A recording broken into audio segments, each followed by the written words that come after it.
A poet needs a pen, a painter a brush, and a director an army, said Orson Welles. Apparently, he was a total dick.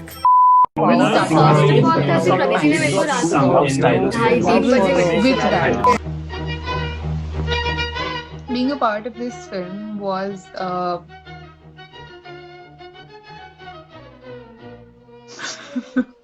little scary. It's a big film. It was a daunting task. You know, then nature documentaries, especially with music, you know, it requires it requires the music to really tell the story. honestly, I was a little skeptical because when we worked earlier, so I was just supposed to help you with 1,000 words. But this was different. This was new. I also thought that it could be an adventure for me as well. But I was also excited. फिर प्रदीप जी ने मेरे को रात को 2:30-3 बजे message किया था, ठीक है, एंड आई वाज लाइक कि मस्ती कर रही है कि बोर हो रही है, क्या हो रहा है, तो आई वाज लाइक हाँ ठीक है बताओ. फिर when we actually spoken I was like अच्छा ठीक है, तो सीरियसली कुछ हो रहा है. फिर I was like okay this is actually a very interesting take on not just the nature but also the art aspect of it. And I was like, yeah, shit, this is a really interesting topic. I should, make myself useful for once in this lockdown. Divya did not approach me directly for the film. Divya approached me at like 12:30 to 1 in the night with an idea about Bertolt Brecht's theater theory. I don't even remember the German word that he wrote in the chat right now, but he came up with the alienation theory and how that would function in a narrative. So yeah, I went in from a rather unconventional route, but then I found myself to be deeply immersed with the kind of story that this film is telling. I asked for a little time. I was like, Ayush, let me just think about this. And when I thought about it, when I watched it, I realized that this is bigger than just like me, my skills, you, all of us. So it's like it's responding to something that concerns all of us. So it's cool that it's coming in form of like work to me. When the film is well put together and stuff, it's just it speaks to you and tells you how it should be written. World music meets some Indian influences kind of sound.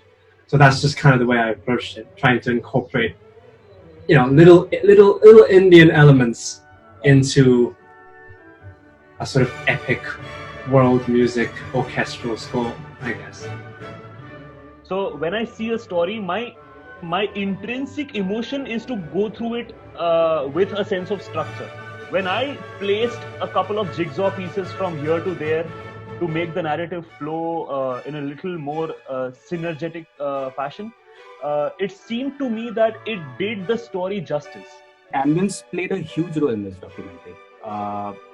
Creating that Rajasthan, the pura ambience, Ranthambhore ka, we had different aerial shots. How is the sound different in the drone shots than the actual jungle ka scene, first person wala.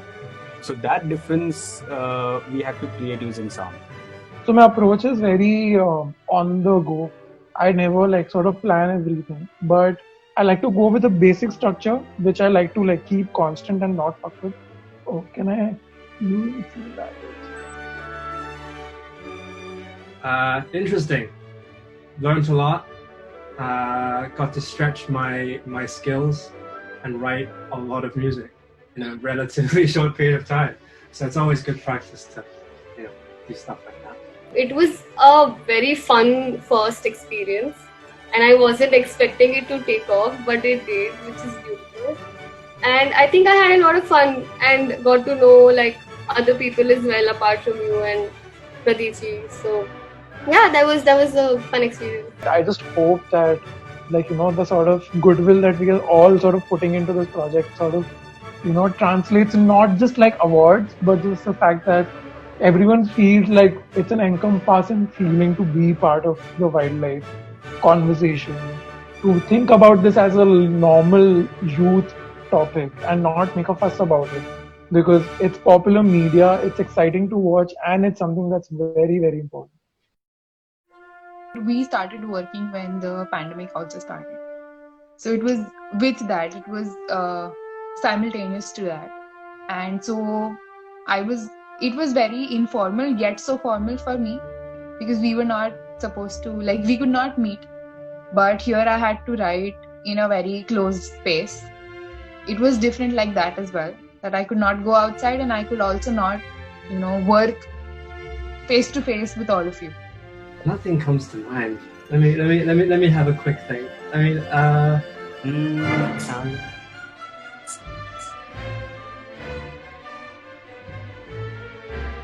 No, I don't think so. Creative differences happen and they are bound to happen. अगर वो ना हो तो वो काफी complicit हो जाता है कि तुम जो बोलो वो सही है, मैं जो बोलो वो सही हूँ, okay all right, everything is hunky dory. ऐसा नहीं हो सकता है. Art always prospers out of a sense of conflict. Experience, I can't. I am speechless.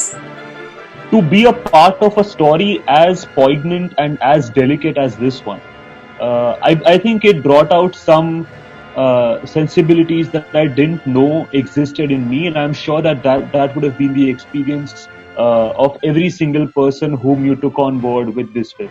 Being a part of this film, I felt like I was doing something more. Oh my god. Say existential question. Power of art, or the power of love for a subject or love for an animal can be transformative, and that's the reason that this film exists. I think any film that kind of shines a light on stories that we don't often get to see in the mainstream TV or media is always important. How the forests are intertwined with the people who live nearby. That angle is not really brought up in a lot of times. So I think that's important to talk about it. We are so criminally negligent about the non-human life around us. There is something called being anthropocentric, कि जहाँ पे हम हर चीज इंसानों के lens से ही सोचते हैं. Even if we think about wildlife, we think it from a human perspective, not from a natural perspective. See, what is justice in terms of the grander scheme of nature? हम enough बात नहीं करते ये topic के बारे में. It all goes in a sidetrack, and people don't think about environment, or why is it important to have a proper ecosystem chain, or why humans are not the only species we should think about. A single painter who loves tigers so much, and he's somehow affecting how we perceive tiger as a endangered species and how we should, protect it. This movie has a totally unique way of saying this, which is great. The singular voice of the fact that a man came in the middle and he tried to sort of settle this conflict in some manner, I would say, is the most standing out narrative to me. For me, this film is essentially about balance. That's what I see in there, in the narrative, in the characters, not only just humans but also the tigers, and nature reclaiming its own sense of justice. That's essentially what this. If I boil it down to some very key points, that's what this film is about.